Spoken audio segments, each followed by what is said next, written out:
Ayan, magandang araw po mga ka-inklinasyon. Isa na naman pong episode ay inyo pong mapapanood po ngayong hapon. Ano po? Alinsunod po sa proklamasyon ng bilang 1521, Series of 2008, ipinagdiriwang po sa buwan po ng Hunyo ang Pambansang Buwan ng Informasyon and Communications Technology or the ICT Month celebration bilang pagkilala po sa mahalagang papel ng teknolohiya sa paghubog ng isang inklusibo at makatarungang lipunan kung saan kasama at may puwang ang mga may kapansanan. Ngayong buwan, sabay-sabay po nating tutuklasin kung ano nga ba ang pinakabagong balita, ano yung mga inisyatiba at mga hakbang para sa tinatawag po nating digital inclusion ng sektor ng mga may kapansanan. Dito lamang po yan sa Inklusyon. At ngayong hapon po, sa ating pong episode, hindi lang basta informasyon ang hatid po namin sa inyo. Makakasama po natin ang dalawang ICT experts na magbabahagi ng kanilang kaalaman at karanasan sa teknolohiyang inklusibo at kung paano ito nagiging tulay sa mas pantay na kinabukasan. So, magandang hapon po muli sa inyo pong lahat. Ako po si Jennifer Garcia mula po sa PDAW Pangasinan, ang inyong pong host for today. At kasama ko po ang ating pong napakagandang si Doc Gina Manalaysay bilang co-host ko po. And syempre po, kasama din po natin dito sa technical team si Teacher Aisel as our sign language interpreter and si JM. And also, shout out po sa ating pong mga kasamahan sa Inklusyon sa core. Of course, nandiyan po si Sir Ranil, si Sir Art, si Ma'am Celia, si Janine, si Sir Ronel. Baka may makalimutan ako at magtampo kayo mga kaibigan. Hindi ko po sinasadya. Magandang hapon po sa inyong lahat. Doc Gina? Nakamute ka, Doc Gina. Ay, nakamute pala yung lola. So magandang hapon po mga ka-Inklusyon. Marami pong salamat sa pagtutok sa ating programa ngayong hapon. Ayan, thank you so much po, Doc Gina. Kagaya po ng nabanggit ko kanina ay meron po tayong dalawang kasamahan sa araw na ito na siya namang experts po no, pagdating po sa information technology. Maaari mo po ba silang may pakilala, Doc Gina? Yes, it is our privilege, Miss Jen. So ang ating pong unang panauhin ay si Mr. Eben Chito at sabi niya we can call him Chito M. Pavia. Siya po ay isang low vision pero yun na nga ICT expert. Sa ngayon po, siya ay part-time computer instructor sa Atrieve, IT Center for the Blind and IBM and Resources for the Blind or RBI. At sa ngayon po ay quality assurance tester din po siya and senior advisor number 1 sa Concentrix mula pa ho September last year up to the present. Hi Sir Eben Chito. Good afternoon. Hi Sir Chito. Hello po. Magandang umaga po sa tagapakinig. Yes. Ng Inklusyon.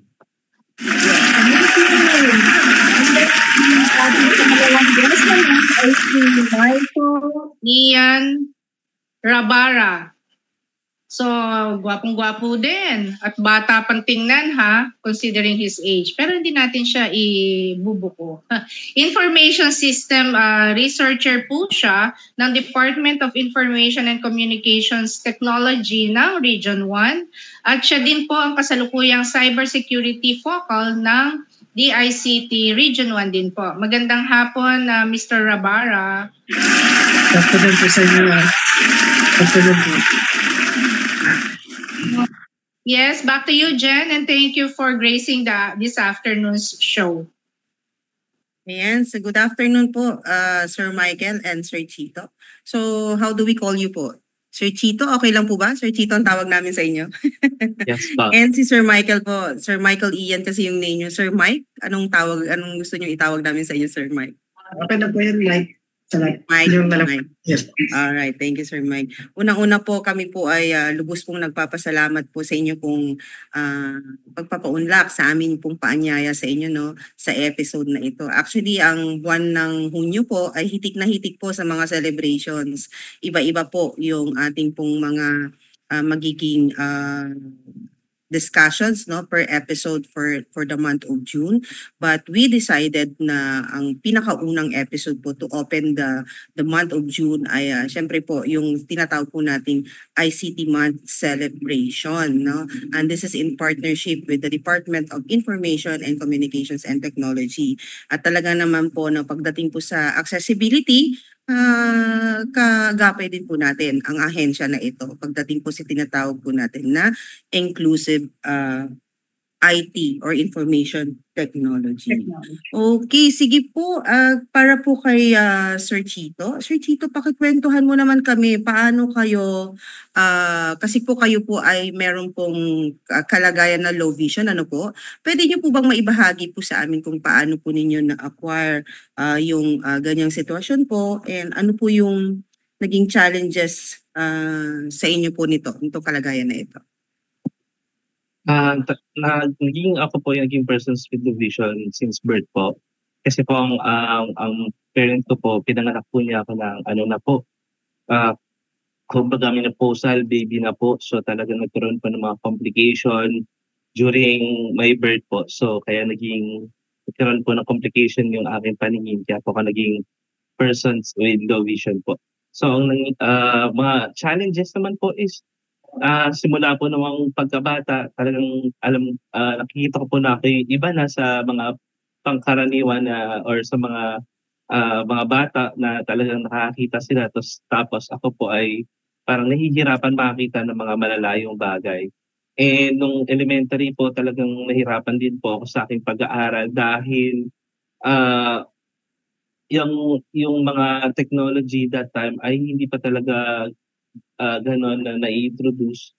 So ang hirap pumunta dahil sa yung aking paningin ay medyo malabo-labo siya. So need ko po talaga lumapit sa blackboard para tingnan yung mga nasa sinusulat, and then ilalapit ko yung mata ko sa notebook, at hindi rin po pa ako na-introduce nun sa mga special education class. Kasi nag-aral po ako sa talagang sa isang elementary na wala pong programa para sa mga katulad ko pong may persons with disability ba.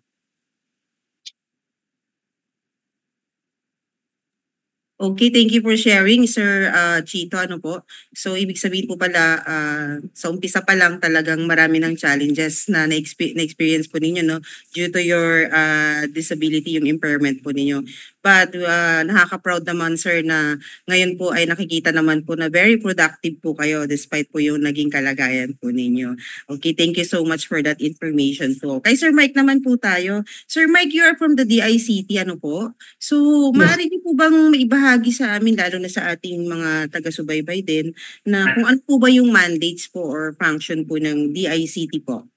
Thank you. So yung pong mandates po ng DICT is ang DICT ang pangunahing ahensya ng pamahalaan na responsable po sa pagpaplano, pagbuo at pagtaguyod ng papansang agenda pagdating po sa ICT or Information and Communications Technology.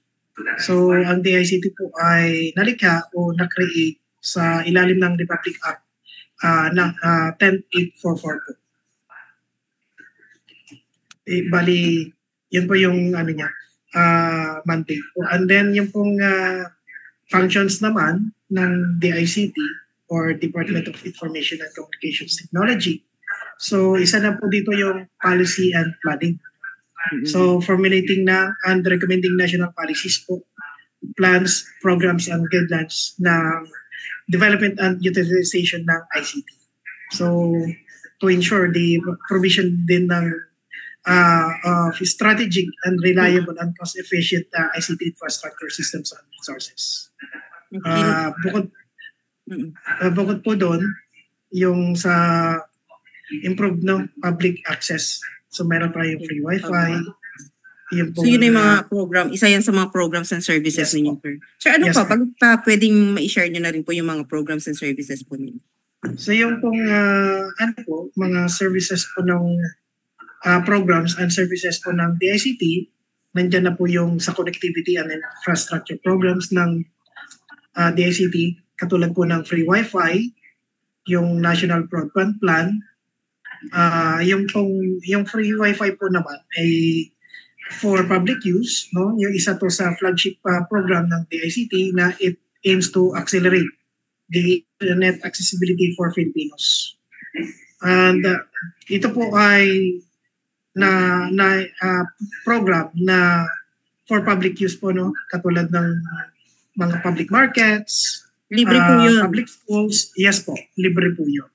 And state SUCs po, government hospitals, rural health po, no? Public parks, libraries, tsaka sa mga public na transport terminals. So nandyan po yung mga kuwan ng free wifi.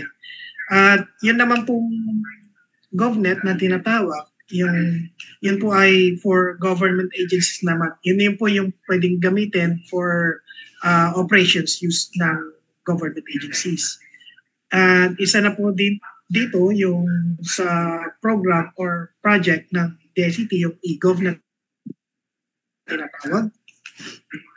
Super app na pwedeng naka-centralize na po yung mga services ng government agencies now. Ito yung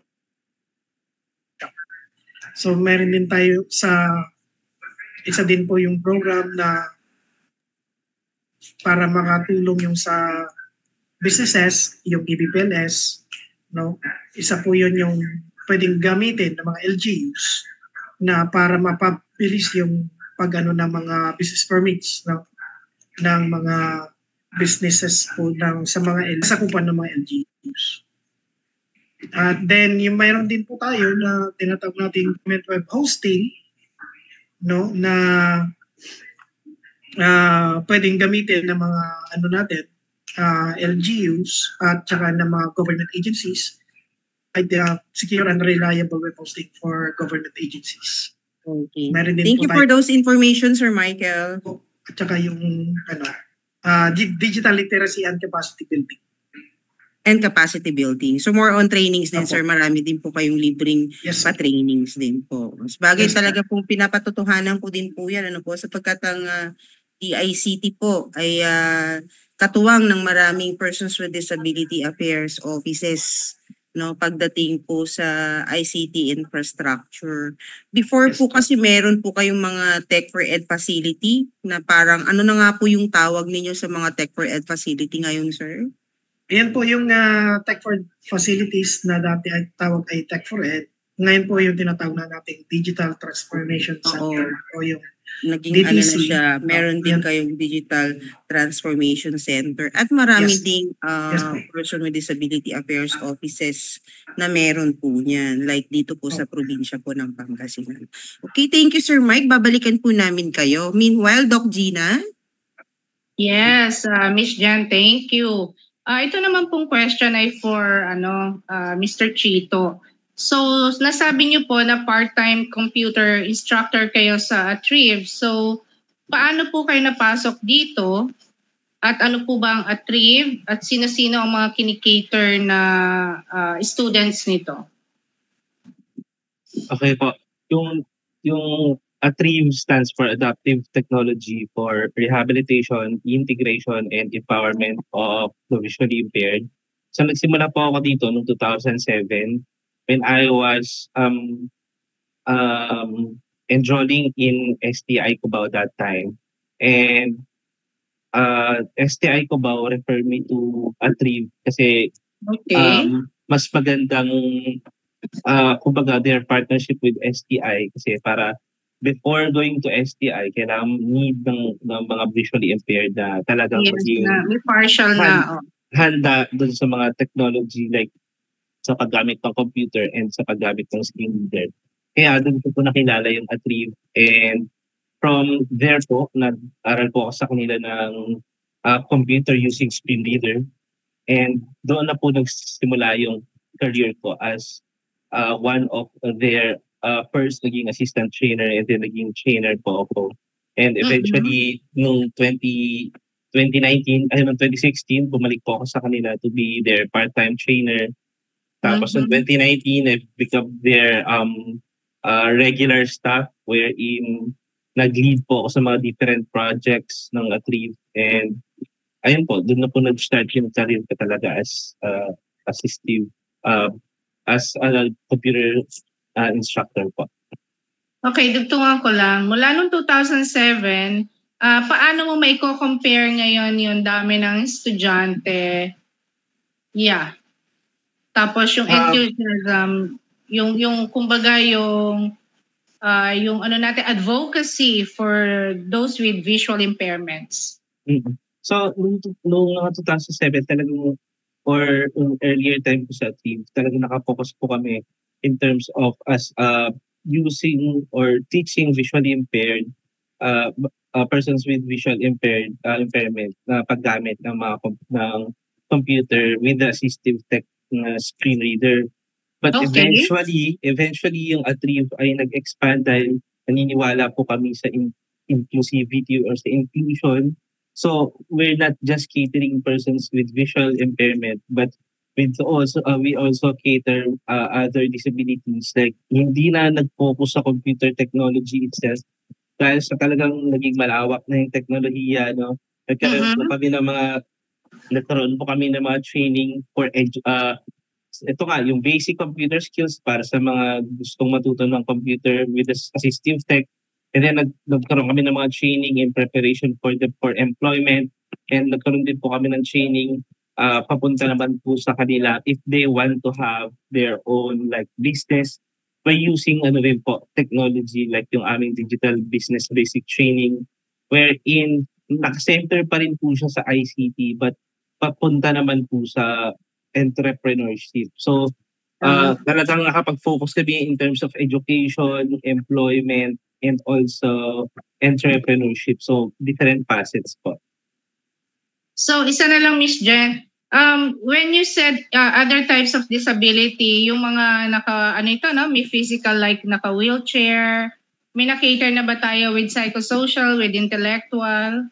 Yes po, kasi ang ginagawa po namin, lalo na po sa digital business basic training, is nagpupunta po kami, hindi lang po kami naka-center based, kundi nagpupunta po kami sa different areas here in the Philippines. So community talaga? Yes, nakikipag-coordinate po kami sa mga PIDAW and also yung mga local government units natin na wherein they're willing to accept us and train their persons with disability po na magkaroon ng capability and using technology or through technology para magkaroon mo sila ng business. Okay, thank you very much Mr. Chito. Now, punta po tayo kay Sir Mike. Nasabi niyo po na sa usaping ICT po, paano po ang sitwasyon ng ating bansa sa ngayon? Compared po sa ibang bansa? Yeah. Yes.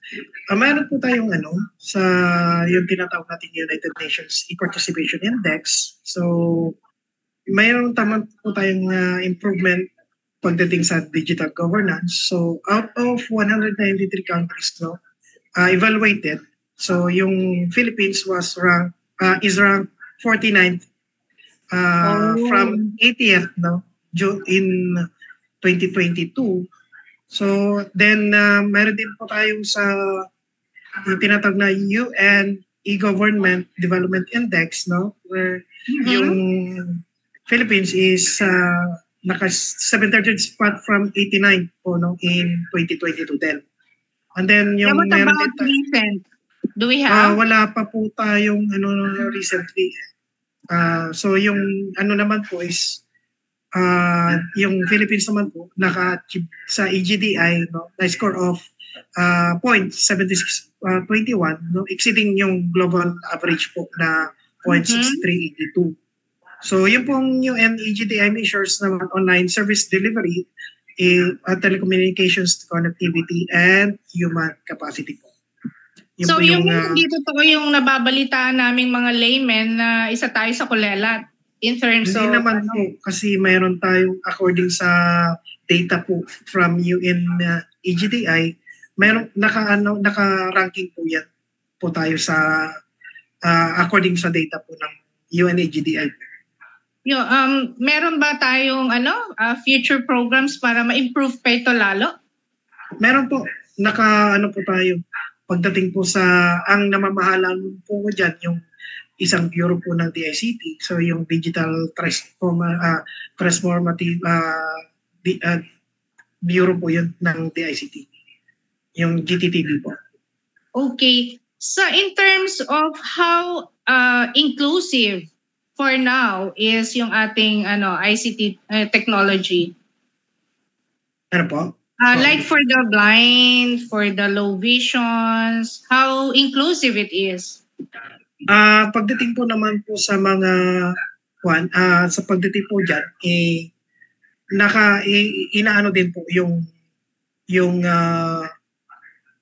program po ng DICT. Katulad po sa government web ginagamit ng mga LGUs or websites, mayroon po tayong ano po diyan, katulad po ng para po sa sa screen reader, pagdating po sa pag-browse sa website, so pwede pong magamit, kung mayroon pong screen reader, pwede pong magamit kasi lalong-lalo na yung sa mga images na kailangan, nakaano po yan, mayroon tayong sinusunod po dyan na web accessibility na tinatawag.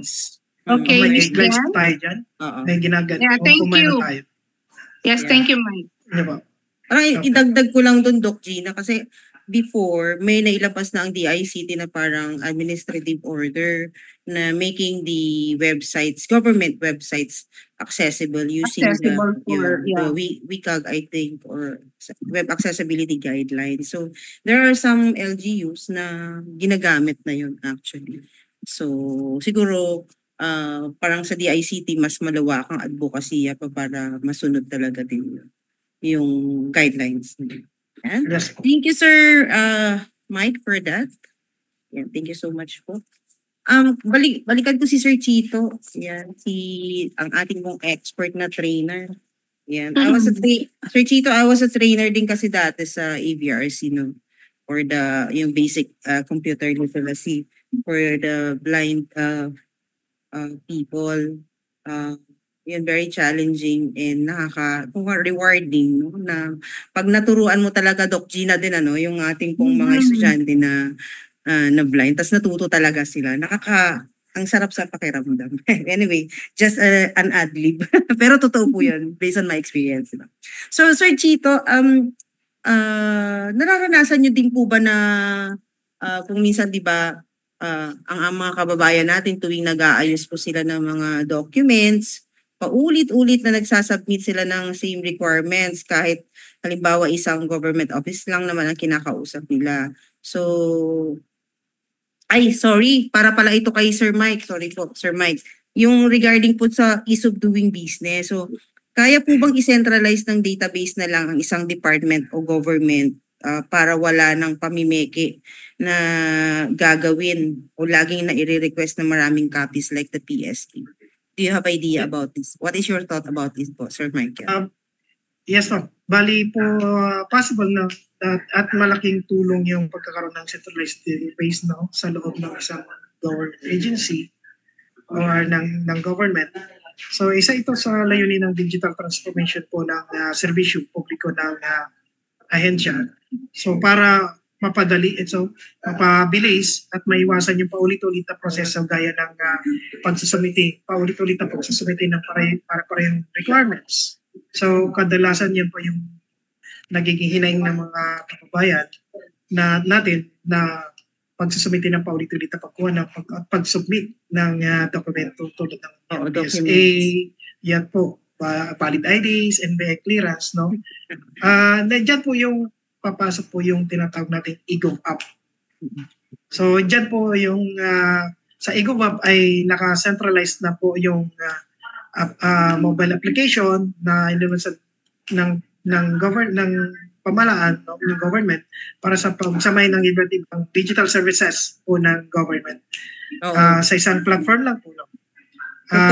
Meron ako niyan gumagamit na ako ng eGov. Yung eGovApp, yes ma'am. Tapos yung isa sa feature po niyan, yung tinatawag nating single sign-on, para sa iba't ibang ahensya ng government tulad ng SSS, PhilHealth, Pag-ibig, BIR at yung BIR. Even the PRC licenses, nandoon na siya. Yes, ma'am.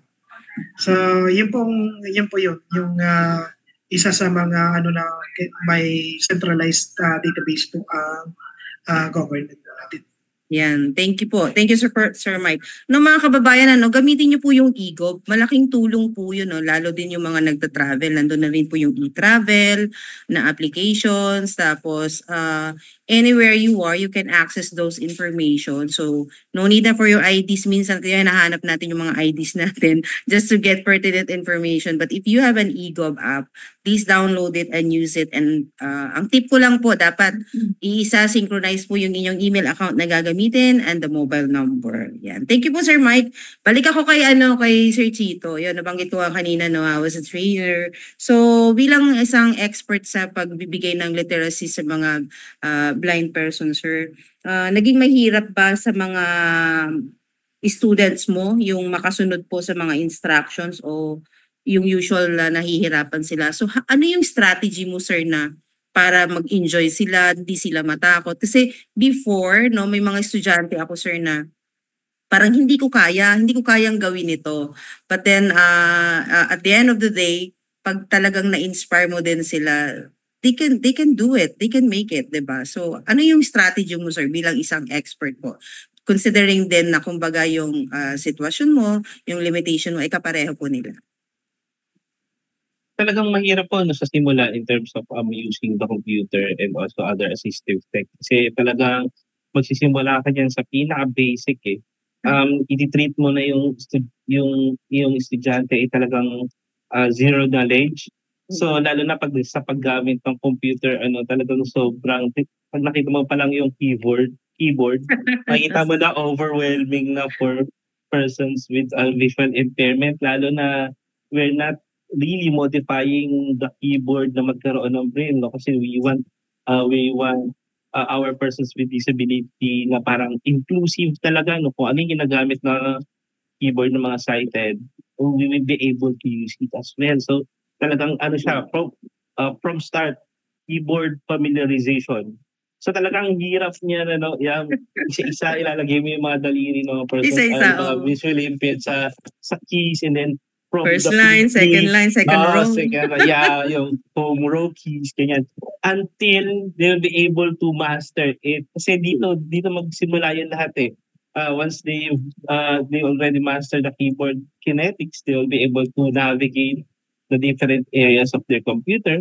Sabi nga namin ng mga coach trainers ko sa Atrieve dati, the more you know the different commands, the more faster you'll be able to utilize your computer. So talagang gano'n, nagsimula kami. And then, hinahaluan talaga namin ng mga fun activities and games para hindi sila ma-overwhelm dun sa keyboard, maging parang activity siya na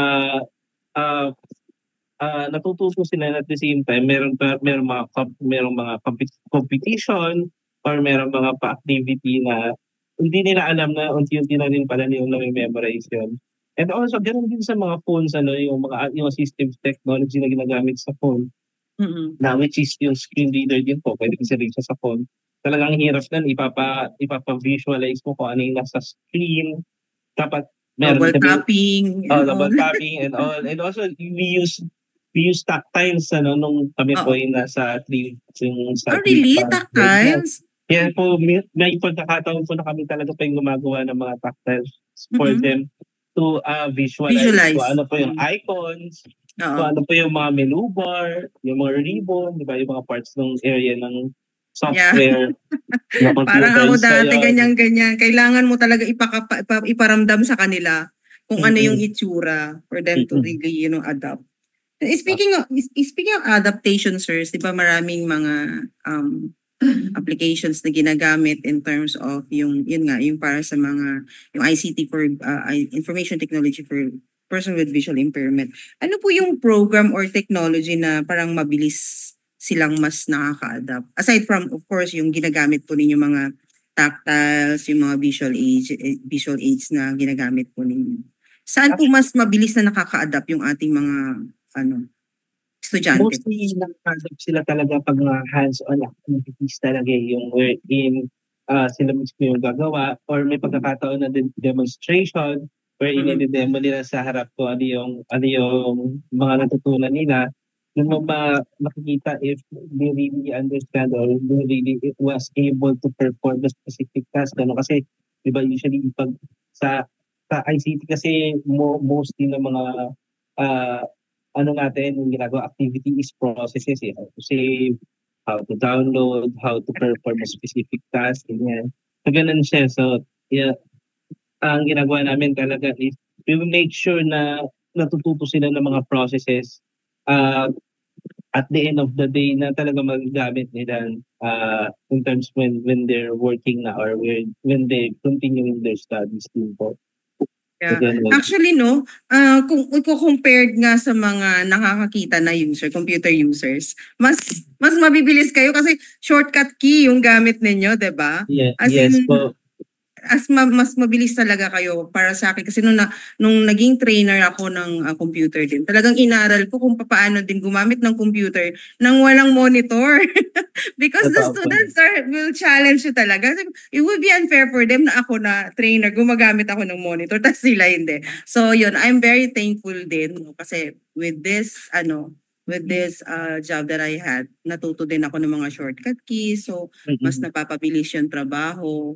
So yun. Also the typing skills din po pag lalo na yung mga visually impaired na sanay na gumamit ng keyboard, makikita mo na usually yung mga hindi naman lahat pero may mga sighted na talagang ginagamit ng 2 daliri, 3 daliri para mag-type, pero makikita mo mga persons with visual impairment talagang ginagamit nilang lahat ng parts. At saka sir, skill yung yung mapapakinggan nyo yung command ng napakabilis na kayo lang talaga yung makakaintindi. Skill talaga yun. No? Bilib na bilib talaga ako kasi pag may nakikita ko, Doc Gina, mga kababayan po natin pag may nakita po kayo ng mga ating pong kapatid na blind po na nasa sasakyan, gumagamit po sila ng mobile phone at nakatapat po sa kanilang ears yung kanilang mobile phone. Yan, pinapakinggan po nila yung command. Yun po yung pinaka-monitor nila by hearing the sound and yung ano bang tawag dun sir? Text, audio text? Tawag ba yung screen reader na ginagamit. Yung through the screen reader po na ginagamit. So yung screen reader is the application that will allow the computer or the mobile phone to talk. Sa phone kasi talkback, something like that. Tama ba? Yes, but talkback if you're using Android and voice over if you're using iPhone. Yes, Jen. Yes, go ahead, Doc Gina. Miss Jen, curious lang ako. Kasi one time lang ako nakinig kay Art. Art is totally blind. Sumakit ang ulo ko. Kasi yung sinasabi mo, di ba, parang papakinggan niya muna lahat yung messages before siya pumunta dun sa certain, certain person that he wanted to reach. Let's say, sabi ko, oy, nag-message ako sa iyo. Hindi mo ba narinig? Ay, nako, lahat yun dadaanan niya. So, ganun talaga yun, Sir Chito? Yes po, dadaanan. Mas masakit ang ulo niyo sa kakapakinig na pakinggan muna lahat all over? Sa simula po, talagang medyo mahirap po kasi una dahil hindi ka pa sanay sa screen reader, talagang papakinggan mo siya ng one at a time. Pero once na po talaga na you're using it every day, siyempre maboboring ka na. So what will you do is bibilisan yung screen reader para mas mabilis din po yung pag-navigate mo. And at the same time, or pwede ka na rin po lumaktaw-laktaw dun sa mga area ng phone kung kabisado mo na po talaga yung phone mo para mas mabilis po yung navigation. So, pero for the websites, I think merong tawag doon, skip to content. May ganun na command. Dun sa mga website, depende yun po sa developer kasi may mga website na they're following the WCAG standards wherein meron silang mga hotkeys wherein pag tinap yung specific like Alt-H, they'll go back to home. Di ba? May mga ganon. May mga website naman po na walang ganon, yung mga back to top and yung mga shortcut na pwedeng i-perform para maka-go sa specific links. May ganon. May mga website. Yan. Thank you for those information. So sa ating pong mga nanonood ngayon, kasama natin dito sa ating pong live na broadcast po. Kung interested po kayo na malaman more about kung ano po yung pinag-uusapan ngayon, you can always browse the website of Atrieve, and at the same time po ang RBI po, or Resources for the Blind Incorporated. Doc Gina, may mga nanonood po sa atin, no? I-shout out lang po natin ang ating pong mga audience. Of course, Yes, please. may mga audience po tayo na nanonood po from the different PDAOs. Especially po, special mention po natin siguro ang ating po mga PDAO from San Pedro, Laguna. So yun po, kung may mga questions po kayo at may mga gusto po kayong batiin at gusto ninyong i-shout out po namin dito sa Inclunasyon, wag po kayong mahihiya na i-chat po doon sa comment section po ng ating Facebook page na Inclunasyon. Yes, Doc Miss Gina, baka may Jen. katanungan ka kay Sir Mike.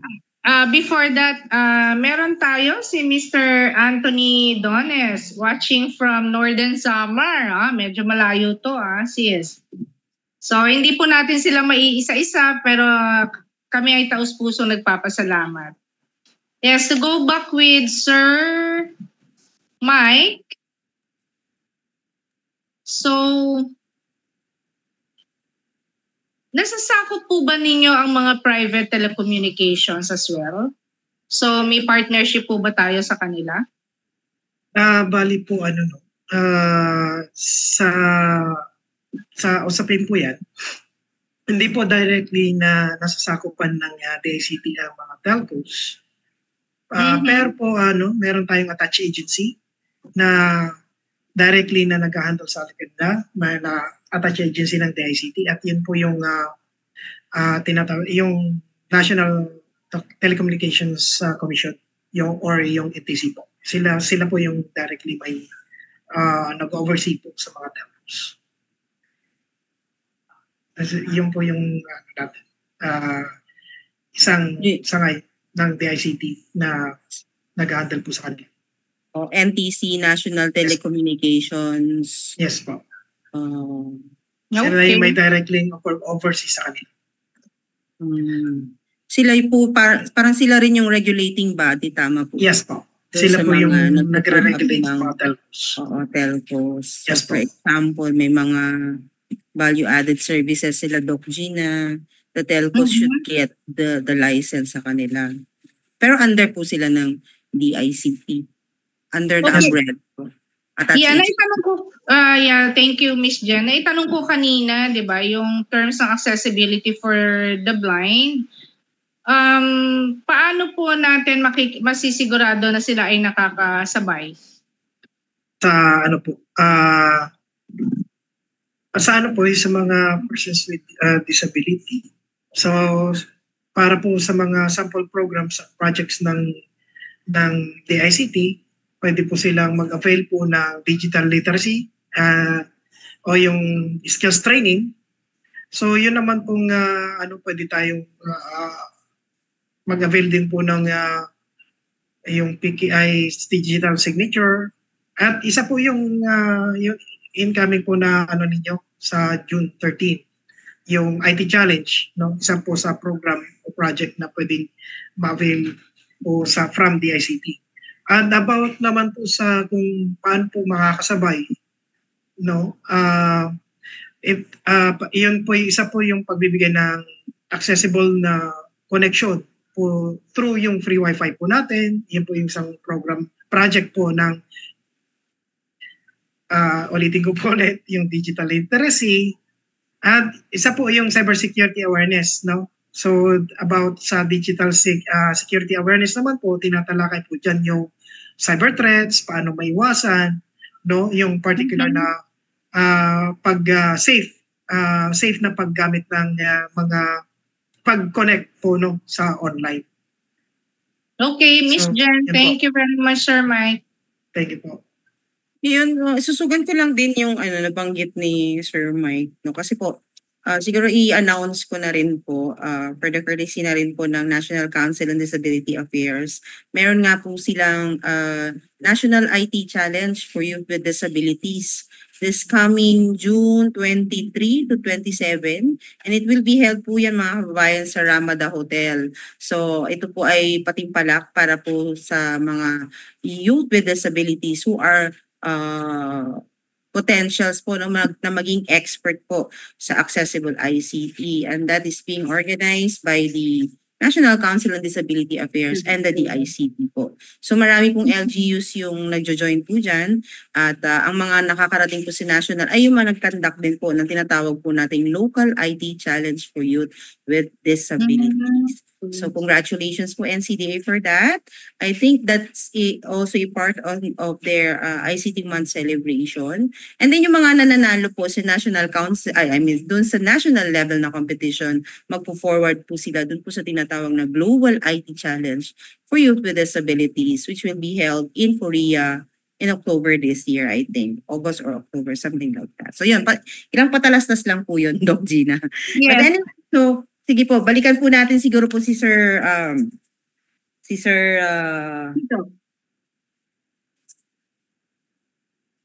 wait lang. Si Sir Chito. Yan.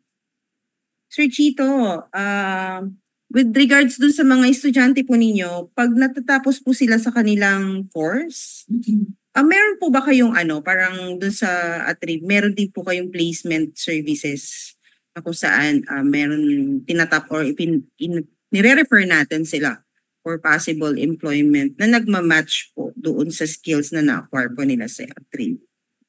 So, yes po, meron po kaming mga partner na mga BPO companies wherein we will tap them if may mga available positions po, and minamatch naman din po namin yung mga capabilities sa mga persons with disabilities na graduate namin in order for them to be able to apply there and ma-access din po nila yung sa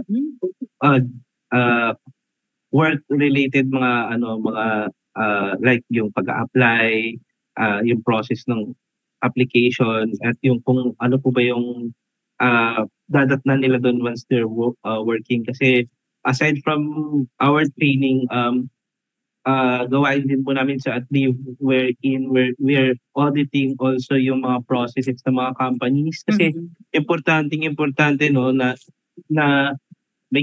meron kang mga training or graduates na ready to go to that specific company, pero ang question dyan is ready na ba yung company to really hire persons with disability? Yung facility nila. Facilities ba nila ay accessible? Yung processes ba nila ay accessible? Yung mga tools na gagamitin for specific job related ay accessible?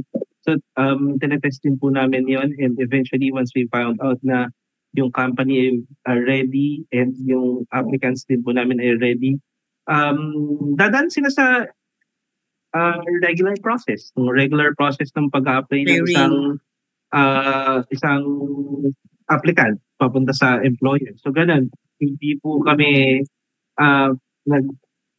papahire for special treatment or something like that. Talaga pong ginagawa po namin ng paraan na parang regular way on how to be able to go to that specific company. And at the same time naman po, if may mga parts na wherein like yung companies ay hindi willing to really hire pero yung process nila hindi pa ganun talaga ka-accessible, no? May mga tinatawag naman tayo ng mga reasonable accommodations wherein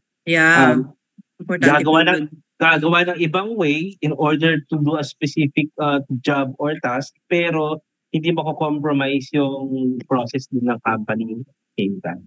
So do you have a memorandum of agreement with them, sir? Parang may partnership. Yes, mostly meron po. And also, yung maganda sa amin na talagang nakafocus po ang Atrib in terms of education, employment, and kung halimbawa ay naman po talaga nila mag-work, gusto nila talaga nila mag-business. So, handa rin po namin sila ang that. Kasi maraming visually impaired na gustong business, may mga visually impaired naman na gusto na continue yung kanilang studies, and yung iba naman talaga gusto na work kapag hanap yung trabaho. So, ganun. So, gone are the days, sir, na dati, pag blind person ka, ang skill na pwedeng ma-learn ng isang with visual impairment ay massage. So, may option na sila ngayon na mag-computer literacy, diba? Maging expert sa computer. So, yun. Or at the same time po, kung hindi naman talaga sila expert on the use of computer, pwede nilang magamit yung natutunan nila sa amin to do other jobs like becoming a teacher or pursuing talaga yung kung ano yung passion nila gawin with the aid of assistive technology. Although hindi natin hindi natin minamaliit or Yes po. degrade yung yung career sa massage industry, no. Very helpful naman din talaga yan. But what we are saying here or sharing here is meron ng ibang options for the community with visual impairment. So yun, Doc Gina. May comment ka ba doon, Doc Gina? Hindi, yung meron kaya sila na certain percentage of hiring rate. Yan, yung hiring rate siguro. Right. Ng mga estudyante po nila. Sige, Doc Chito. Sir Chito. For now, hindi ko magkaroon na exact na parang rate, pero mostly naman po na mga visually impaired, itong mga nakarang training namin, mostly kasi talaga mga students sila. So talagang ang nangyayari, nag-pursue lang din po sila sa kanilang education. And then may mga ilan-ilan na naman din po kami na papasok sa mga BPO industry. And also yung may mga graduate din kami na teachers, ganyan. Yung exact alam ko is hindi ko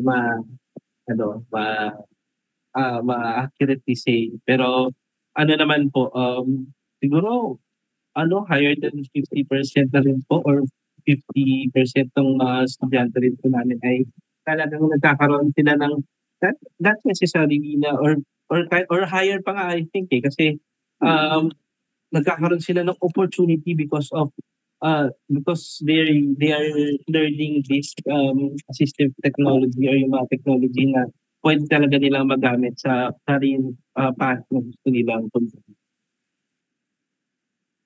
Yan, thank you. Thank you so much, Sir Chito, for those information.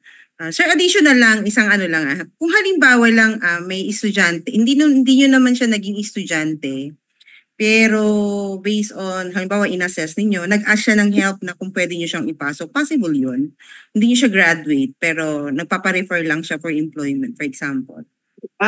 Yes po, actually, may mga ganun pong po kami ng tawag dito na encounter. Pero ang rin po noon, kung diretso sila na magpapasok, tinetest din po talaga namin yung kanilang skills. So, meron po kami mga assessments na ginagamit where ititignan po namin talaga yung capability nila on how to use computer, lalo na, di ba, usually computer yung ginagamit nila sa mga job-related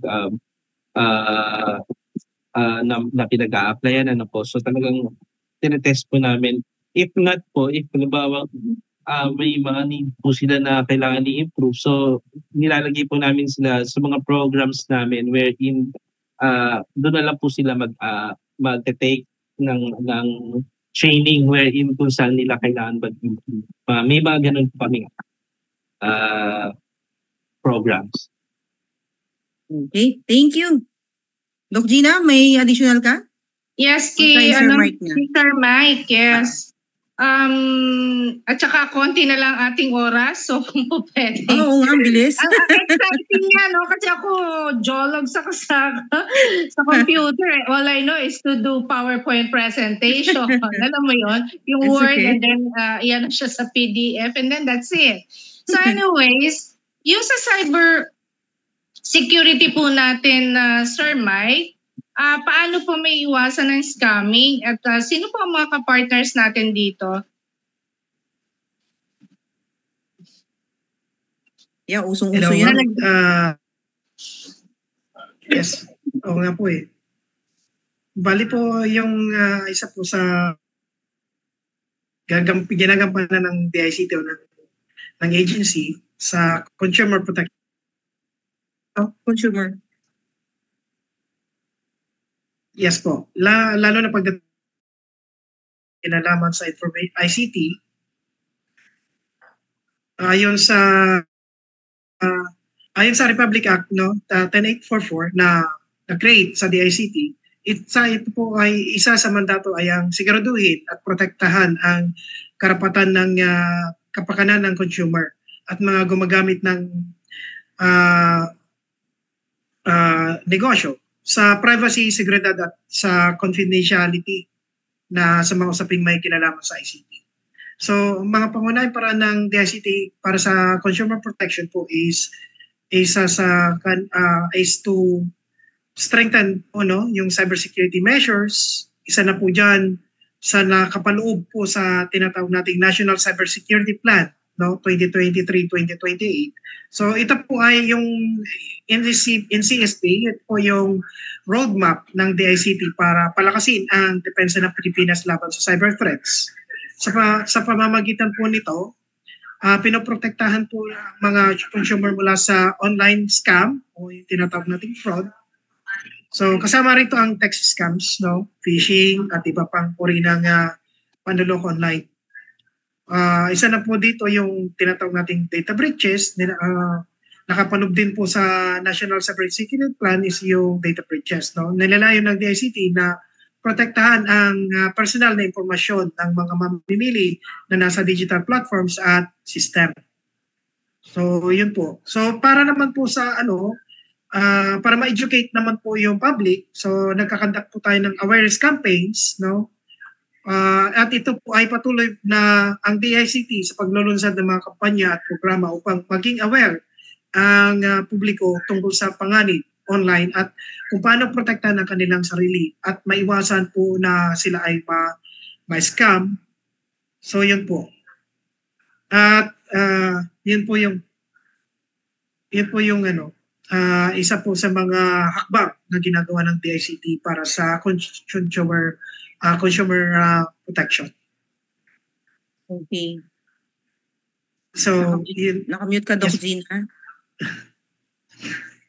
Yan po yung yan po, isa po sa katuwang din ng agency ng DICT sa consumer protection, katulad ng NTC o National Telecommunications Commission. Yung CICC, Cybercrime Investigation Center. Nandiyan din po yung tinatawag nating National Privacy Commission. Ito ay isang independent body na naka-attached agency po ng DICT. So, ang NPC po ang responsible sa pagpapatupad ng Data Privacy Act. Pinaprotektahan nito ang personal na impormasyon ng mga individual laban sa unauthorized access po. Paggamit at pagbabahagi ng impormasyon ng individual. So, yes, thank you. Back to you, Ms. Jen. Thank you, Sir Mike. Ayan, okay, thank you po, Sir Mike. Ayan, time check po tayo, 3:53, ang bilis ng oras, Doc Gina. Very interesting kasi yung topic po natin. Kaya Oo, so thank you so much po sa mga information na binibigay niyo po sa amin. Siguro po last message na lang po tayo, since ang time po natin ay medyo kulang na po. Siguro po unahin po natin si Sir Chito. So, paanyaya po or siguro po kung ano po yung panawagan din po ninyo sa government since kayo po ay nabibilang sa isang NGO po or non-government organizations or CSO po. Ano po yung panawagan po ninyo, sir, para po sa tingin po ninyo ay mas lalo pang mapag-ibayo at magamit talaga ang teknolohiya po pagdating po sa pagtulong po sa ating po mga kapatid po na may kapansanan po sa paningin. Sir Chito? So, ang panawagan ko lang po is that yung tungkol po sa web content accessibility guidelines na talagang ma-implement po siya ng ating gobyerno, lalong-lalo na po sa mga website na ang focus ay papuntang serbisyo. Importante po na mas maging kalisto po yung ating gobyerno sa pag-audit ng mga websites ng bawat lokal, ng bawat LGU. Kasi ang mga persons with disability po talaga ay ina-access din po talaga namin po yung mga websites, mga services na kung saan imbis na ma-hassle na pumunta na lang kami, di ba? mas Yeah. madali po naming ma-access yung mga information na pinoprovide ng bawat departamento ng gobyerno gamit po yung mga websites na yun. Pero di ba nga dahil sa ang technology ay andiyan, ginagamit po namin yon to access information. Pero kung yung mga website naman po na nai-implement ay hindi accessible, so nagiging barrier din po ito sa aming mga persons with disability. So yung malawakan po na pag-implement ng DICT Memorandum Circular 004/2017, wherein all website or all government website should follow a specific WCAG standard, no, na talagang i-implement po ito. And at the same time, i-comment ko rin naman po yung mga area where in the DICT really is trying to be inclusive, like sa DICT Cavite, wherein talagang pumunta kami at tuloy namin yung kanilang mga areas na yung mga nasa library, yung mga computer trainer nila na gumamit nilang screen reader, kasi ang maganda rin po yun na ang mga trainer po ng mga government agency ay alam din po yung assistive technology para pag may mga learners nila na gusto mag-avail ng mga programs, trainings and services ay ma-assist nila dahil alam ng mga government employees natin or mga government personnel natin on how to use those assistive technology. And mga persons with disability naman po lalo yung mga visually impaired na very interested, talagang i-pursue pa rin po natin yung pag-aral ng mga technology kasi di ba ang technology mabilis yung facing niya, no? Right. So dapat talagang ahead din tayo, ito yung magagamit natin. Not necessarily to be an IT expert or to have an IT related job, pero sa nagagamit na kasi ang assistive technology or ang technology sa every opportunity na pwede nilang pasipan. So ganun po yung masasabi ko patungkol dito. Thank you. Thank you. Thank you. Very well said. Yes. Talagang call to action din. Thank you so much. Jen, Yes. alam ko lang na tayo ng oras. Kaya lang, yung sinasabi niya na web content, kasama siguro sa pahuling pananalita ni Sir Mike, ano na yung status nito? Or namomonitor ba natin? Yung yung sa mga accessible websites. Yeah, yung sinasabi ngayon ni Sir Chito. Sige, Sir, yes, ma'am. May tayo ngayon, isang bureau na nagkakandak ng mga web audit po sa mga websites ng mga government agencies at LGUs. So, from time to time, chine-check nila yung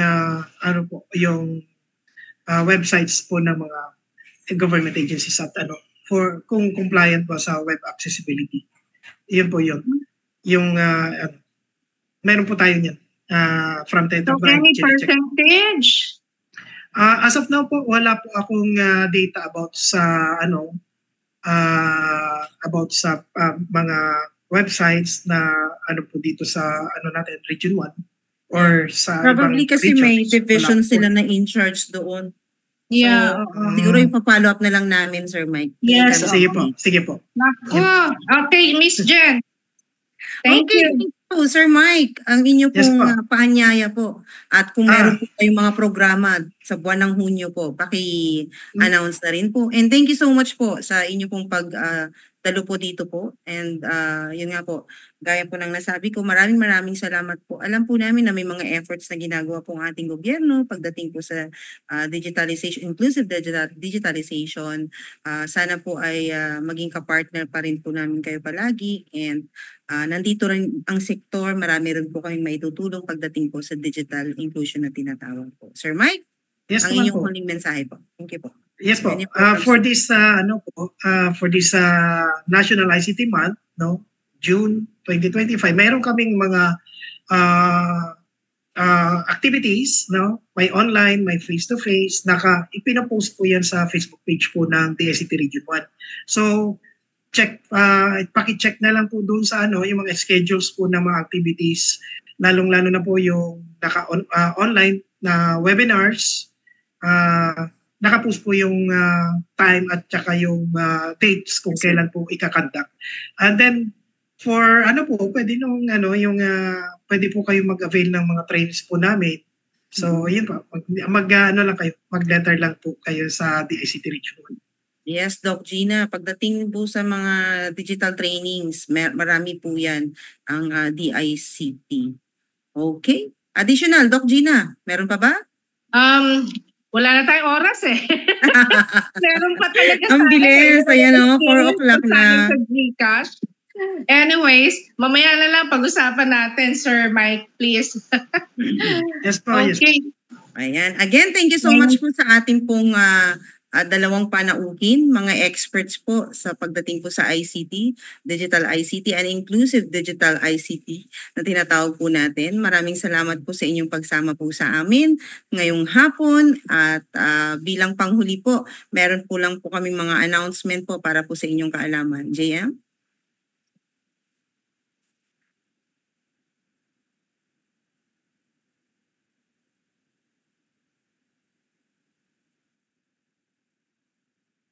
Hone your skills, gain experience, contribute to a meaningful cause. Encarnacion is accepting interns and OJTs for our Facebook Live program dedicated to promoting the rights of persons with disability. Apply now and let's make a positive impact together. Send your application to incarnacion@gmail.com. It's incarnacion@gmail.com. INKLUNASYON@gmail.com and address it to Incarnacion Core Group through our technical assistant, Joanna Marie David. May mga disability-related topics or issues pa ba kayo na gustong pag-usapan? Ano pang hinihintay ninyo? Makipag-ugnayan na sa Incarnacion. Dahil sa Incarnacion, laging may inklusyon.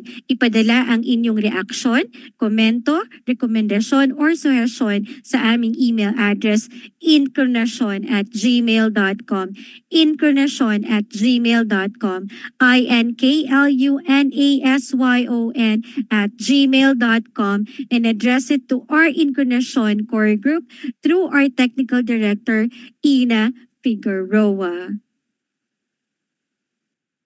We would like to thank our sponsors and partners, CBM Global Disability Inclusion, Philippine Coalition United Nations Conventions on the Rights of Persons with Disabilities or PCUNCRPD, ENET Philippines, Norfield Foundation, CISO, Philippine Partnership on Children with Disabilities or PPCWD, Liliane Funds, Deafblind Support Philippines or DBSP, Philippine Chamber of Massage Industries for the Visually Impaired or PCMIVI, Provincial Government of Batangas, PIDAO Pangasinan, Regional Associations of Women with Disability or RAWWD Region 1, Mabini Movement, and of course, the ASEAN Enabling Master Plan 2025 Coalition. Thank you.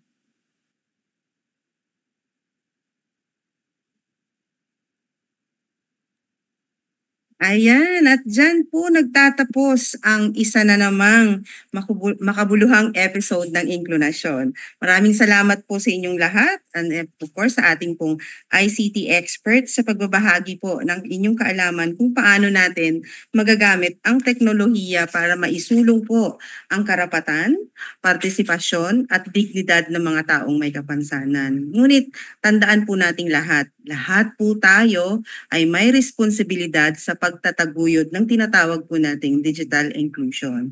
Kaya't inaanyayahan po namin kayong makiisa, makibahagi, at maging boses ng pagbabago.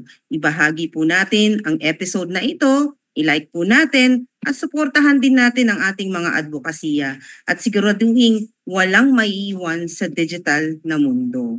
Ako po ang inyong host, si Jennifer Garcia, at kasama po ang aking co-host, Doc Gina Manalaysay. Ito Thank po you. ang inklusyon kung saan ang teknolohiya ay para sa lahat. Inklusyon, now na.